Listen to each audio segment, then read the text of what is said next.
Assalamualaikum warahmatullahi wabarakatuh. Bismillah walhamdulillah waba'du. Sahabatku, sahabat santri dan juga seluruh kaum muslimin, terkait dengan zakat, terutama di bulan Ramadan nanti akan ada pembagian zakat fitrah dan umat muslim diwajibkan membayar zakat fitrah. Nah, di dalam zakat ada istilah amil. Siapa itu amil dan amil itu dapat bagian berapa? Biasanya seperti itu yang sering terjadi polemik, berapa jatah atau bagian dari amil dalam pembagian zakat fitrah. Namun sebelum membahas lebih banyak terkait dengan jatahnya amil, yang perlu kita ketahui amil itu apa sih? Ya, amil itu kan disebutkan orang yang termasuk berhak menerima zakat. Wal amilina, orang-orang yang mengelola zakat itu disebut dengan amil.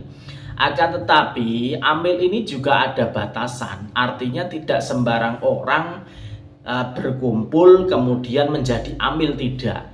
Jadi amil ini perpanjangan dari pemerintah, perpanjangan tangan dari pemerintah.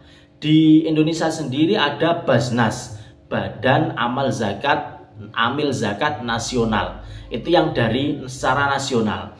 Dan di bawahnya itu juga ada pemerintah mengesahkan dari ormas-ormas yang memang memperoleh hak untuk pembagian zakat. Seperti ada Laziznu yang dari NU, Lazizmu dari Muhammadiyah, dan juga mungkin yang lain yang memang sudah diizinkan atau mendapatkan izin yang sah dari pemerintah. Jadi amil itu tidak sembarang orang yang kemudian misal contoh nih di sebuah masjid atau musola, karena ini posisi mau pembagian zakat fitrah atau bagi zakat mal, intinya zakat ya, pembagian zakat, kemudian orang berkumpul membentuk amil. Nah, dengan jumlah yang tidak terbatas orang yang mau kerja disebut amil, itu tidak bisa. Jadi amil itu harus ada SK resmi. Kalau bahasa enaknya sebetulnya ada SK resmi dari lembaga atau langsung dari pemerintah. Lembaga yang diakui pemerintah sebagai pengelola zakat seperti Laziznu, Laziz Muhammadiyah, ataupun langsung dari Basnas. Atau kalau jenengan semua, kita semua atau kalian semua mau membentuk amil, maka lapor saja ke KUA, bisa lapor ke Kemenak. Jadi bagaimana pengurusan untuk SK untuk adanya amil zakat di masjid, suatu masjid tertentu. Jadi seperti itu. Jadi tidak sembarang orang berkumpul kemudian dia menjadi amil, itu tidak.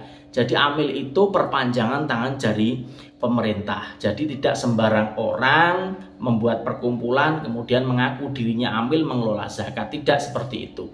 Jadi langsung perpanjangan dari pemerintah.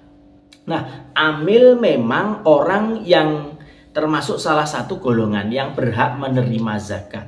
Nah, sekarang bagian amil itu berapa? Itu yang sering jadi perdebatan. Nah, ini kalau tidak dikontrol, ini berbahaya. Nanti akan terjadi penggemukan, artinya yang gemuk itu nanti justru malah amilnya. Jadi bagian amilnya lebih banyak daripada orang-orang yang berhak lainnya, dari asnaf-asnaf lainnya. Pembagian amil yang paling tepat itu adalah dia pakai ujroh. Ujroh itu adalah dibayar atau digaji, diongkosi sesuai dengan kerjanya. Jadi kalau dia mengelola zakat mungkin sehari, berarti dia dikasih ongkos sehari.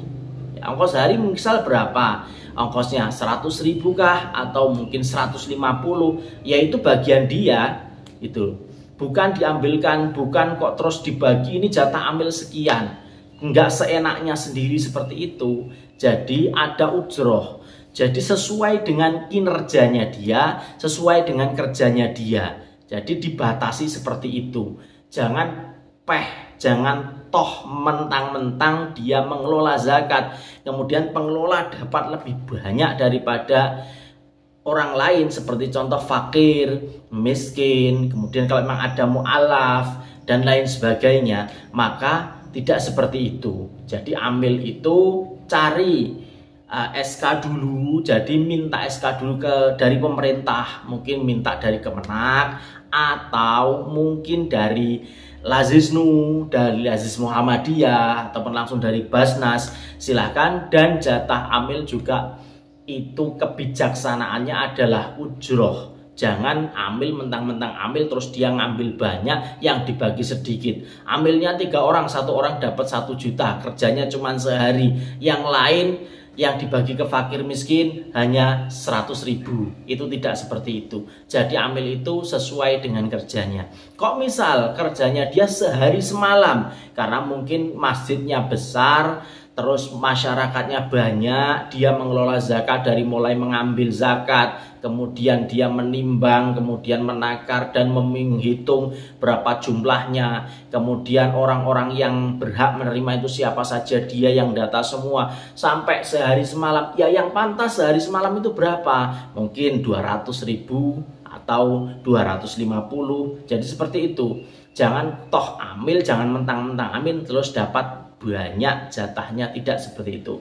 Jadi itu amil itu adalah perpanjangan tangan dari pemerintah, dan jatah dia adalah ujroh atau honor atau upah dari kerja dia dalam mengelola zakat tersebut. Bijaklah ketika kalian menjadi amil, jangan memanfaatkan momen untuk memperkaya diri sendiri. Hati-hati, ini bukan jatah kalian. Dan amil boleh dari orang yang kaya jadi amil pun boleh, asal memang dari dapat SK yang merupakan perpanjangan tangan dari pemerintah tadi. Karena amil ini bukan untuk memperkaya dirinya, tapi dia bekerja, nanti dia diupah sesuai dengan kerjanya. Seperti itu, mudah-mudahan bisa difahami. Assalamualaikum warahmatullahi wabarakatuh.